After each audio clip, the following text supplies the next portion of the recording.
এই আপনাদের এখানে মারা গেলে কেউ মসজিদের মাইকে অ্যানাউন্স করে? করে? করা যাবে কি যাবে না ফতোয়া আমি দিচ্ছি না, তবে একটা কথা বলে রাখছি, যে লোক নিজে অ্যানাউন্স করে, কে করে? মুয়াজ্জিন। কে করে? অনেকেই করে। যারা যারা করে এদের যে কিয়ামতের দিন কি সাইজ করবে আল্লাহ আল্লাহ ছাড়া কেউ জানে না। তার যুক্তি আছে পিছনে, আপনি দাঁত বার করে হেসে দিয়েন না, তার কথাটা আগে শুনুন, তারপর কথা কমপ্লিট করতে দেন। যে লোক হেঁকেছে, যে লোকটা হেঁকেছে মসজিদের মাইকে, তার যে কিয়ামতের দিন কি হবে তা আল্লাহ ছাড়া কেউ জানে না। কেমন হবে? যে লোকটা হাঁকছে, আমাদের গ্রামে আশরাফুল মারা গেছে, আলহামদুলিল্লাহ জানাজা হবে বল খেলার মাঠে, দুপুর 2:20 সবাই ওখানে হাজির হবেন। যার নামে মসজিদের মাইকে অ্যানাউন্স করা হচ্ছে 60 বছর বয়সে মারা গেছে, জীবনে নামাজ পড়েনি। ভালো করে বুঝুন, ওর নামাজ ফরজ হয়েছে কত বছরে? তার 10 বছরে। কত বছর? 10 বছর থেকে 12 বছর ওর যখন নামাজ ফরজ হয়ে গেল, ফরজ হওয়া থেকে তাহলে ফরজ অবস্থায় থাকলো সে কতদিন? যদি 60 বছর মাসে 50 বছর। 50 বছর মসজিদের মুয়াজ্জিনের মাইকে আজানকে অপমান করেছে, মসজিদে যায়নি।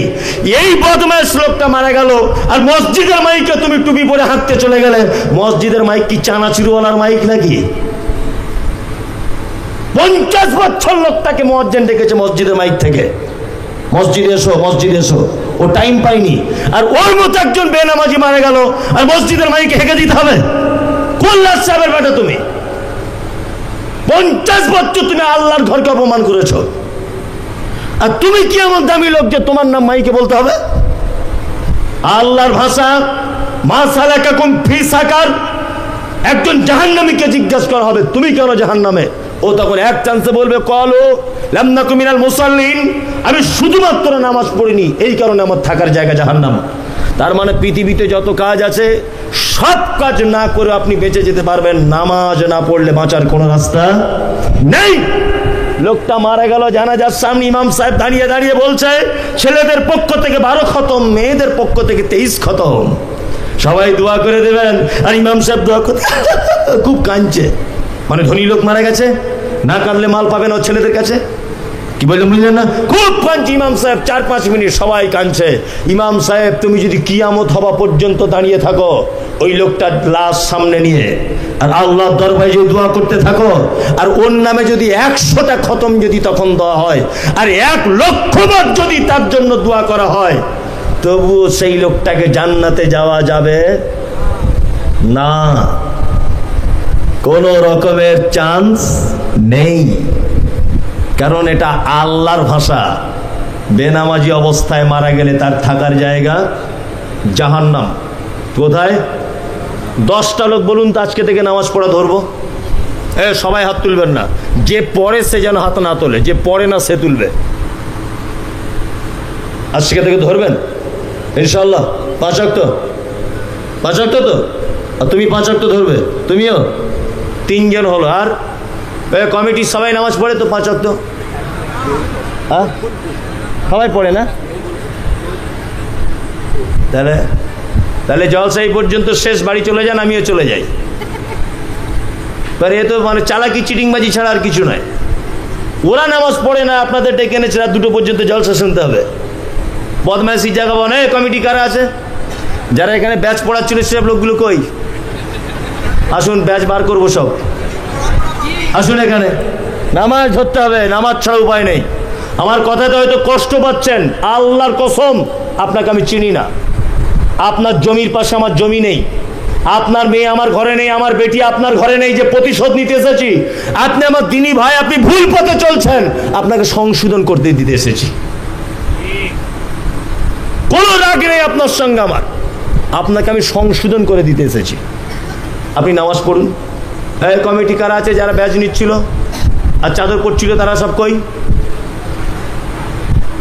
কই তারা? আছে? বলবে যা এনেছি, এই লোকটাকে আর আনা যাবে না। আমিও বলছি আর আসবো না, তবুও ভালো, এসেছি যখন তোমার 12টা বাজিয়েই ছাড়বো।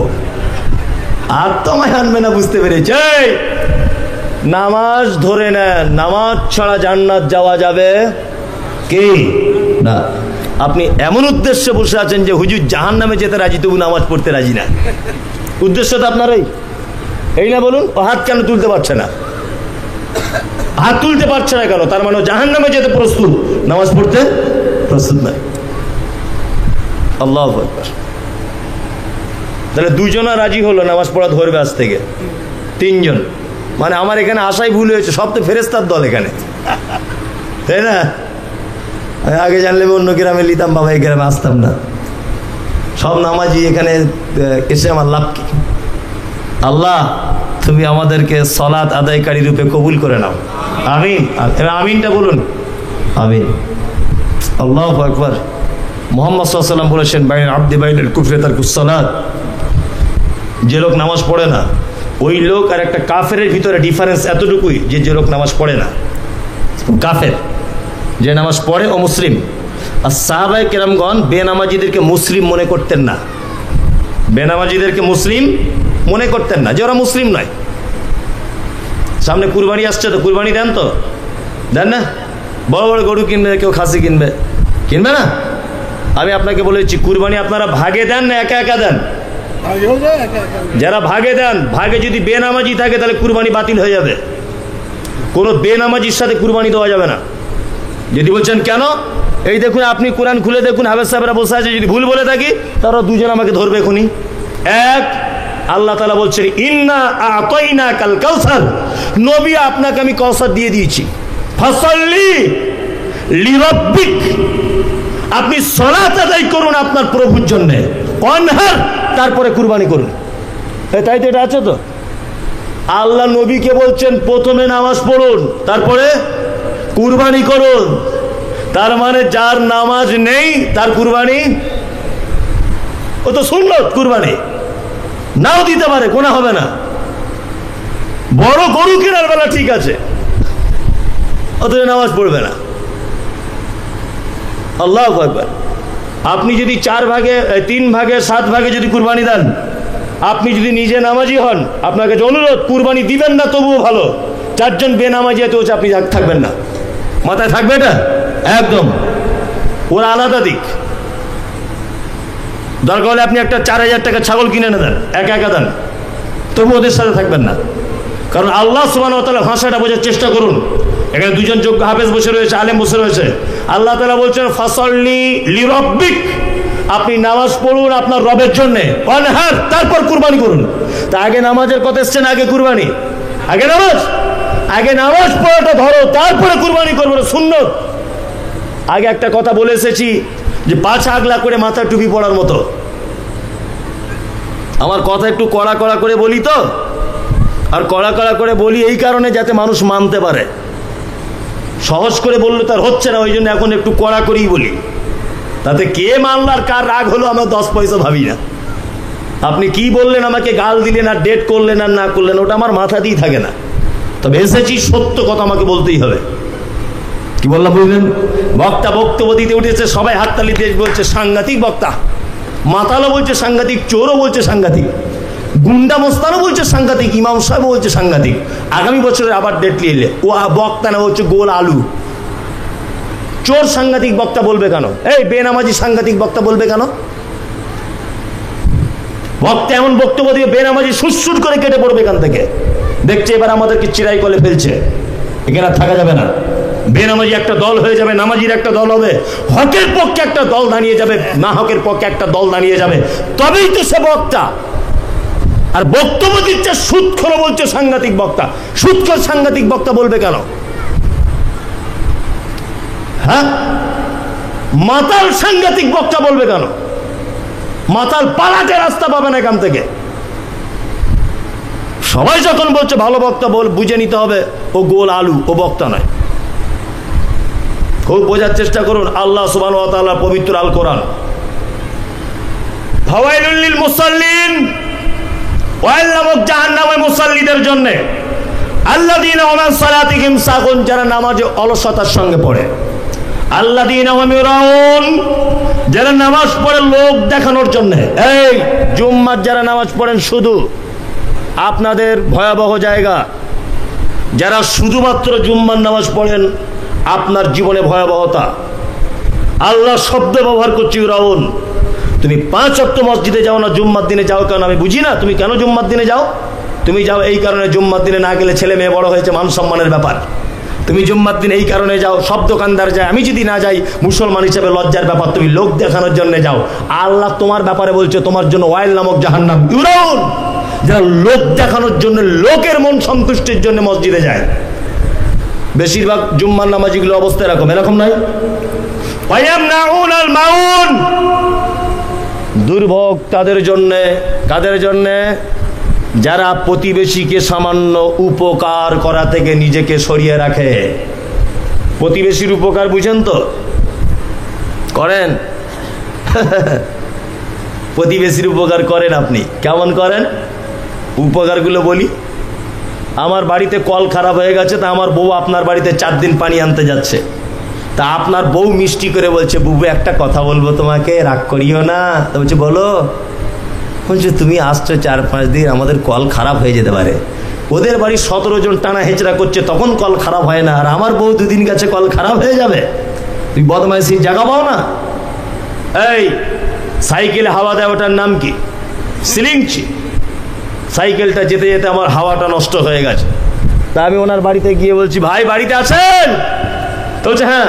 ভাই একটু সিরিঞ্জটা দেবেন, হাওয়া দিয়ে নেবো, খুব অসুবিধায় পড়ে গেছি। ওনার স্ত্রী তখন বলছে, বলো তুমি বলো, অসার খারাপ হয়ে গেছে বলো।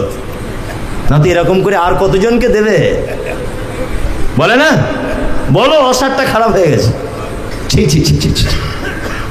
মুহাম্মদ সাল্লাল্লাহু আলাইহি ওয়াসাল্লাম তিনি বলছেন, ওয়াল্লাহি লা ইউমিনু, আল্লাহর কসম ওই লোকের ঈমান নেই। ওয়াল্লাহি লা ইউমিনু, আল্লাহর কসম ওই লোকের ঈমান নেই। ওয়াল্লাহি লা ইউমিনু, আল্লাহর কসম ওই লোকের ঈমান নেই। কেসে ফাল ইউজি জারাহু, যে তার প্রতিবেশীর সঙ্গে অসৎ ব্যবহার করে, তার ঈমানই নেই। হাদিস কে বলবে? হ্যাঁ, কে বলবে হাদিস? কেন প্রতিবেশীর সঙ্গে সদ্ব্যবহার করতে হয়? মুহাম্মদ সাল্লাল্লাহু আলাইহি ওয়াসাল্লাম বলেছেন, কোন প্রতিবেশী যেন আর এক প্রতিবেশীর দেওয়ালে কাঠ বা কুঞ্চি এই জাতীয় কোন জিনিস যেন এইভাবে টেক লাগিয়ে রাখতে যেন নিষেধ না করে। গরিব মানুষ মেন ফন্ডে জমি কিনতে পারেনি, দ্বিতীয় ফন্ডে কিনেছে। প্রথম ফন্ডের জমি মালিককে বারবার হাতে পায়ে ধরছে, ভাই 3 ফুট রাস্তা দাও, একটা ঘর করব, বউ ছেলে নিয়ে থাকবো। তার জমিটার দাম 2 লাখ টাকা, দাম চাইছে 8 লাখ টাকা। মানে ওকে জমি বিক্রি করবে না, হিংসা করছে, তাই না? আবার দেখছি হজে যাবে, লোকটা নিয়ত করেছে। ছি ছি ছি ছি ছি। প্রতিবেশীর সঙ্গে এই ব্যবহার করে তোমার হজ? হ্যাঁ, মসজিদের প্রাচীরটা বেঁকা। তা জিজ্ঞাসা করছি, ইমাম সাহেব এই অবস্থা কেন? সেক্রেটারি সাহেব মসজিদের পাঁচিলটা সোজা কেন হলো না? বলছে জমি মালিক 1 হাত জায়গা চেয়েছিলাম, দেয়নি। মানে এমন ভাব দেখাচ্ছে মনে হচ্ছে ওর কবর হবে ওই জায়গাটাতে, এমন ভাব দেখাচ্ছে আর কি। এরকম লোক আছে আপনাদের এখানে? আল্লাহু আকবার। প্রতিবেশীর সঙ্গে সব সময়তে সদ্ব্যবহার করতে হবে। চলুন আপনাকে আমি ডান দিকে থাকার বাম দিকে পরিস্থিতিটা বলে দিলাম। এবার আমরা একটু ডান দিকেরটা বলি। জান্নাতে তো যেতে হবে, কয়েকটা আমল কথা বলে দিই, ইনশাআল্লাহ আজকে থেকে করবো জান্নাতে যাবার, ইনশাআল্লাহ। এখানে মেয়েরা শুনছে? আছে তারা? আছে। এক, আল্লাহ নবী সাল্লাল্লাহু আলাইহি ওয়াসাল্লামের কাছে একজন ছেলে এসেছেন, কনভার্ট মুসলিম, নতুন ইসলাম গ্রহণ করেছে। উস্কো খুস্কো তার মাথার চুল। আল্লাহ নবীকে এসে বলছেন, দুল্লানি আলা আমালিন ইদা আমিলতাহু ফাদাখালতুল জান্নাতা। আল্লাহ নবী আপনি আমাকে এমন কিছু আমল বলে দেন যে আমল করলে আমি জান্নাত চলে যাব। বিশ্ব নবী একটা একটা করে বলছেন, ক্বালা তা'বুদুল্লাহ, তুমি সর্বক্ষেত্রে গোলামি করবে কার? আল্লাহ। আল্লাহ ছাড়া কারো গোলামি করা যাবে না। 2, ওয়ালা তুশরিক বিহি শাইয়া, ভুল করেও যেন শিরিক করে দিও না, তাহলে জান্নাত যেতে পারবে না। শিরিক বুঝেন তো? খুব ভালো বুঝেন না? আল্লাহর যে ক্ষমতা আছে এই ক্ষমতা অন্য কারো আছে, এইটা মনে করার নাম শিরিক।